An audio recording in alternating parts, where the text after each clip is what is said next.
Hey everybody, it's Friday, and I managed to actually, one, I managed to show up, and two, it's still in the 11 o'clock hour, so I'm getting closer. Today I'm going to, Fridays are my art journal demo, and I just sit down and make my texture and color messes. And so today I'm going to work in my, see if I can get this. I have abandoned all my fancy cameras and I'm back to just using my phone. I'm going to be using working in this accordion book, which some of you might recognize. I do sell these. All right, let's just start from the beginning. They're very small and compact, but they have a lot of paper in them. The paper is very thin, but it's very strong for its size. It's not like super strong, and they do have these perforations. You're meant to pull them out, I guess, to hand them in, like they're like it's basically a paper pad.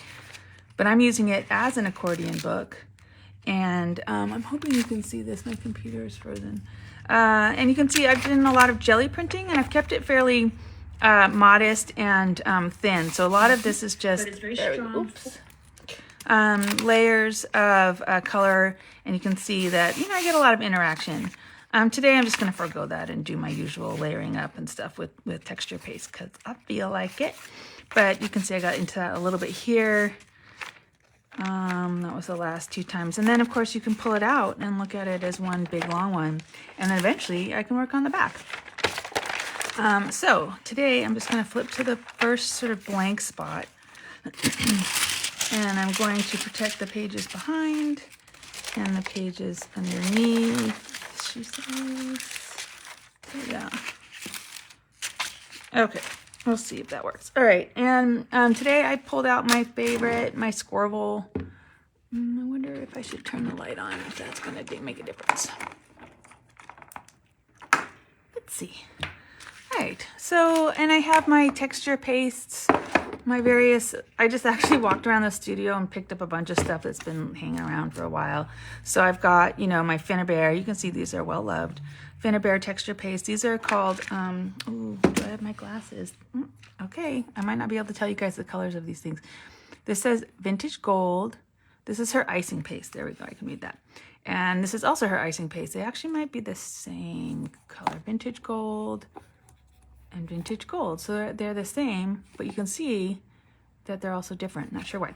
All right, and then I have the transparent matte texture paste, the opaque matte texture paste from Ranger. These don't last so well in the jar, so we'll see what they're like when I open them. I have a bunch of Seth Apter sprays and Izink sprays just sitting here next to me. I've got some distress sprays.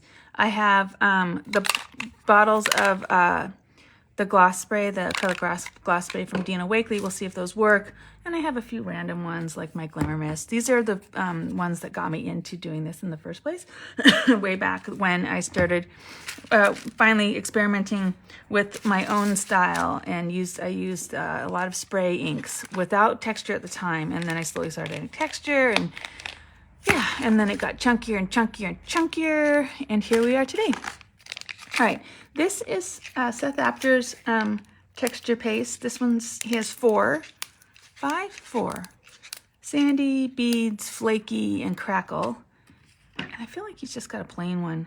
These are kind of funny because they don't dry super well with the heat gun. So, I mean, they do dry, but they dry kind of shiny. So sometimes it's hard to tell if they're dry. I'm babbling at this point. So if you don't know, I'm going to plug my other business. Gaming Grounds across the street is the cafe my husband runs, and we own it together, but he runs it, and he has an open house today. So grand opening. So I hope you have if in the area, have a chance to stop by and go check it out. Because for one thing, they're giving away free cupcakes, and they'll teach you games, and the food is good, and you should just know about it.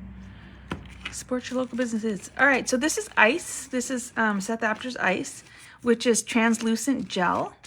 And I didn't dry the other one yet.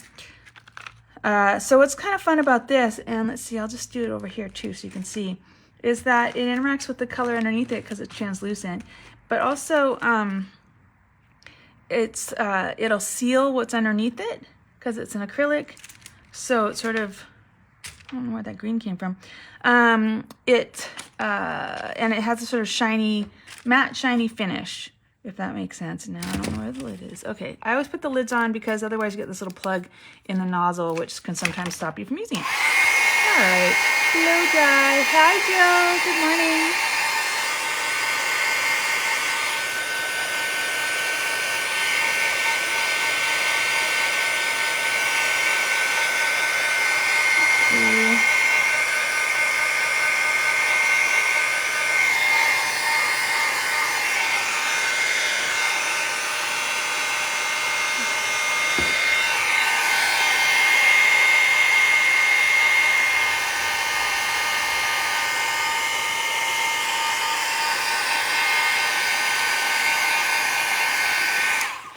All right, so my back paper knife is not cutting it, so I'm just going to add a little bit more.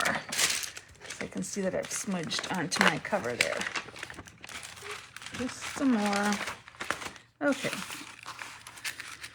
Live TV, folks, that's what this is. Okay, so now I'm going to add a little color using a spray.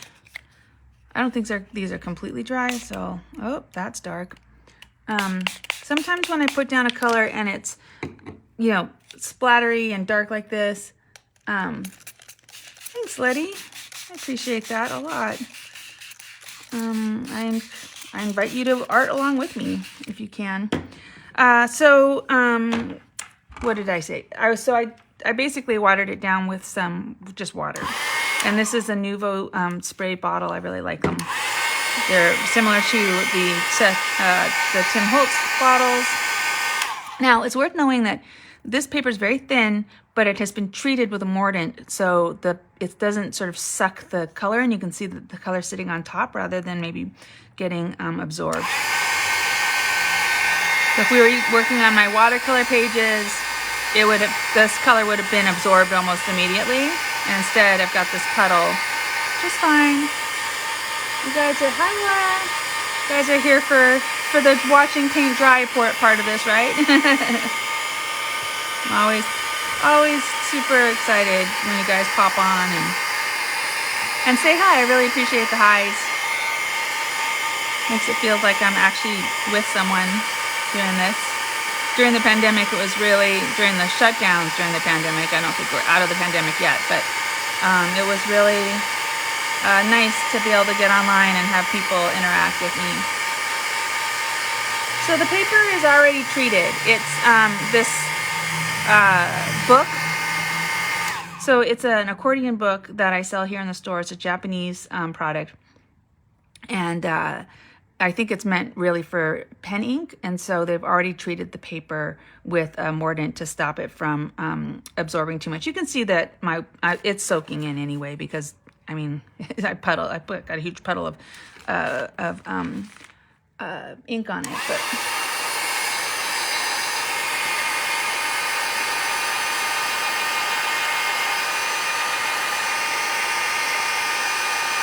if I were to, one of my favorite things to do is to take any kind of paper, whether it's an old book page or even paper bags in fact, one of my favorite things to do is to take a paper bag from the grocery store, cut it into pages, and then gesso those pages. And then you get a really great substrate to work on. It's got a lot of texture, it's almost leathery, but whatever you want to work on, if you put down a layer of gesso, and they have clear gesso, black gesso, white gesso, then that basically seals it, and you can do whatever you want on top. It's a primer. Gesso is basically a fine art primer. Think of it that way. You could also use primer if you want to go to the hardware store and grab a can of something toxic. You can do that too.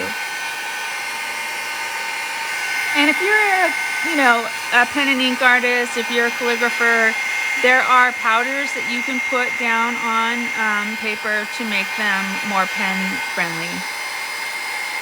That's a whole level of like calligraphy expertise. I'm building up my calligraphy section, so I can accommodate that a little bit, but I am not an expert in calligraphy. I have tried, and I really enjoy it. Really enjoy it, but I don't have the time, to be honest. Gotta be down and dirty, and this is not dirty.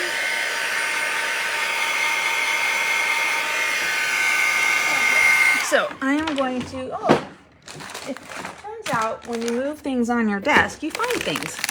Here are my baby wipes. I almost never subtract, but this is getting irritating, so I'm just going to subtract. And sometimes that's fun too. You get fun reactions when you pull away. Especially with a baby wipe that has some alcohol in it. Sometimes that can be kind of fun. You have one of those, the old-fashioned baby wipes.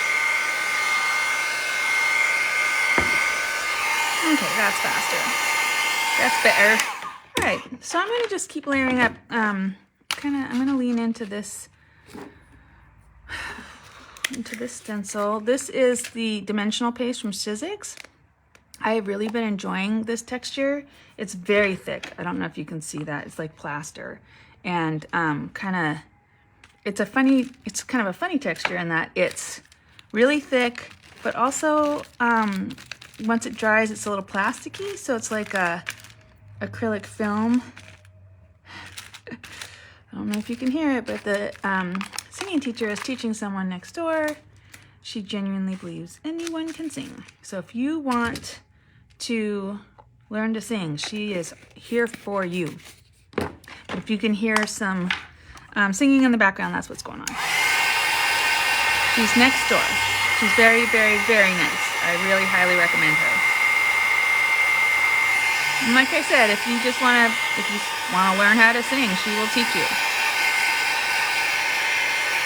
I believe she actually has one of her students is a contestant on The Voice at this point, or it got to a certain point. Anyway, babbling again. So these are Dina Wakley's acrylic sprays. They no longer spray because they basically seize up instantly. We've all experienced that if you own them, and we've talked about it in the past. She knows that. She has lots of clues and ways to deal with it. I use them this way now. So I take them out and I splatter them. Or you could draw with them. You know, I could even pour them on and make them little splodgy ink drops. I could try writing with them. It's very Dina Wakley. But so they're not lost if you have them and there's clogs. They're still usable. And they are acrylics, so once they dry, they're permanent. They have a little shine to them, and they will resist anything else you put on top. All right. So I've been drinking my hazelnut latte from the cafe. They make another one with lavender in it that's pretty tasty too. It's a specialty drink shop, like I'm a specialty dye shop.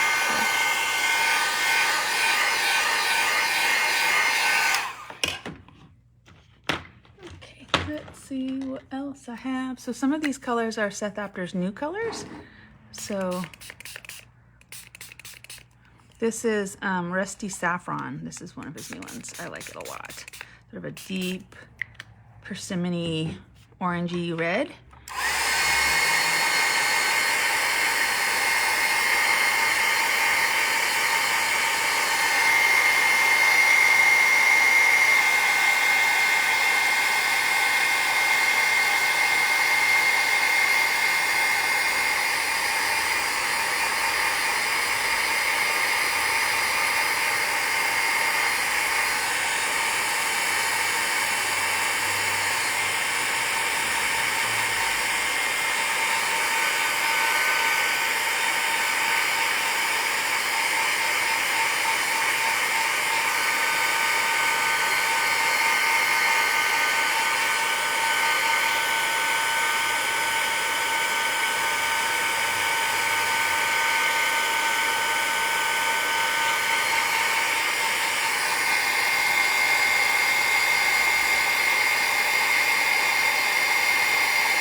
dozed off there a little bit. I'm going to add another layer of ice. This color, so the first color I tried was this orange.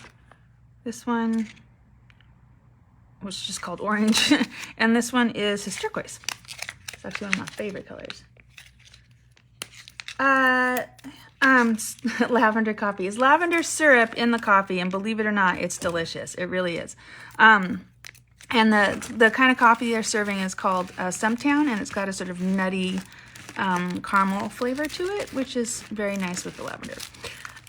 So the paper I use with jelly printing is my favorite is a 67-pound Bristol that I get at Kelly Paper, which is down the street on Lassen. And they've been having a hard time getting the papers in that I use, so I don't know if they have it in stock, but I have stacks of it because I use it to manufacture sketchbooks and things. So, yeah, so that's what I use. 67-pound Bristol paper. I think the actual company is Spring Hill, but don't quote me on that. I might be wrong. I love what's going on here, all these colors piling on each other, you know, these interactions. So I now have several layers of this stencil, and they're interacting with each other, and they're getting in the way, so I'm not getting a great impression of the stencil anymore.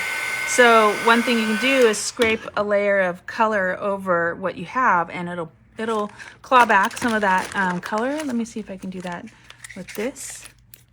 Ooh, you know what? I haven't really used this. This is black. See, it's all in French. I think it might be chalkboard paint. But like it's basically a black gesso. Now let's see if I can prove my point here. You see how if I pull it across and then dig down, it's gonna highlight and pull some of that texture up. And it's also gonna dramatically change what my page looks like. Which I'm not worried about because that's the process. Whew, yeah, that's black. All right, so I'm gonna dry this up.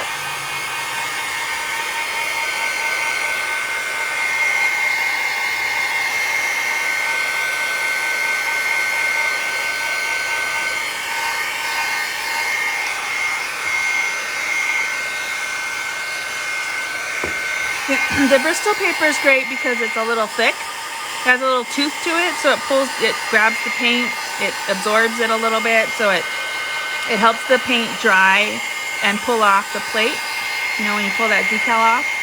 And then it's also heavy enough if you do have something wet that it'll hold it.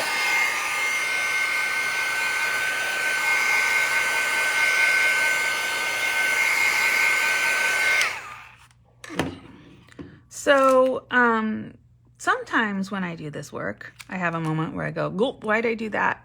I completely changed it. But that's what's fun about this. So, and if you don't like it, just layer up again, right? Because we're here for the process. And the process is what is genuinely healing about art. You know, you can be invested in the finished product, but in terms of what it does for us as humans, it's the process that's important. That's, what's the word? Validating and significant. Okay, so some of that wasn't dry, so it interacted. That's fine. That's probably what I like to have happen. Again, you can see that texture coming up through. And these are water-soluble sprays, and so you can see that the wet paint that I just put down is hydrating those pigments and pulling them up through, so you can see them popping up.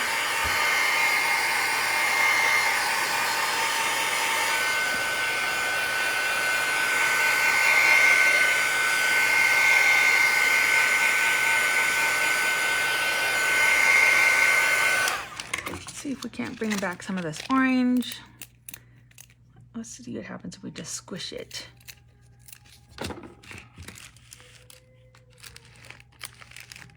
So you can see that the thicker I put it on, the more of the color that comes through, and that the thinner, then the more you can see through it. So it's translucent, not transparent, which means that you can see through it depending on how thin it is. But if it's very thick, you're going to get the color instead. It's just part of what I love about this stuff.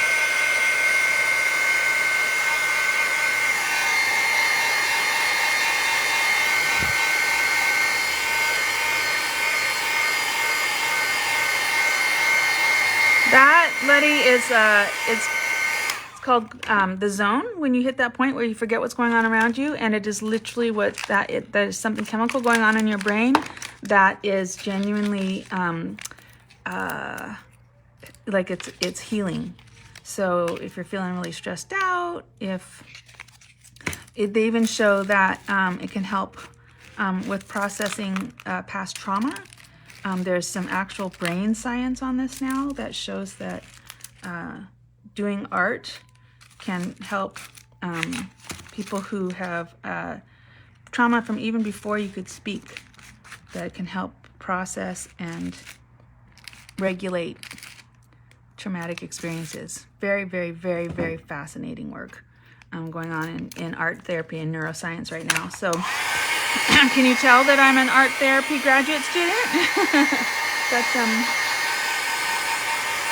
picking up some knowledge and finding it all very validating for the work that I've done over the last 15 years.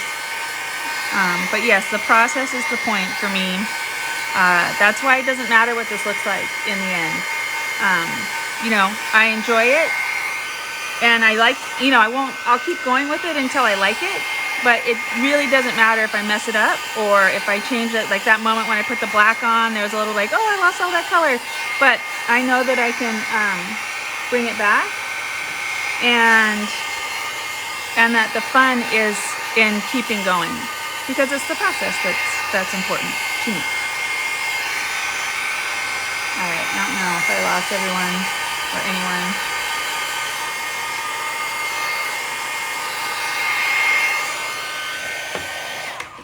Okay, so it managed to glue itself to the page underneath, which is what I didn't want. Okay, that gives you an idea. I don't know if you can see the layers of texture and how they're interacting, you know, and you can really see how the colors you choose, like these, it's the same methods I used here, but the colors are very different, and so it actually just matches my mood today. I'm feeling a little dark and broody, and also a little flamboyant, which is a funny combination, but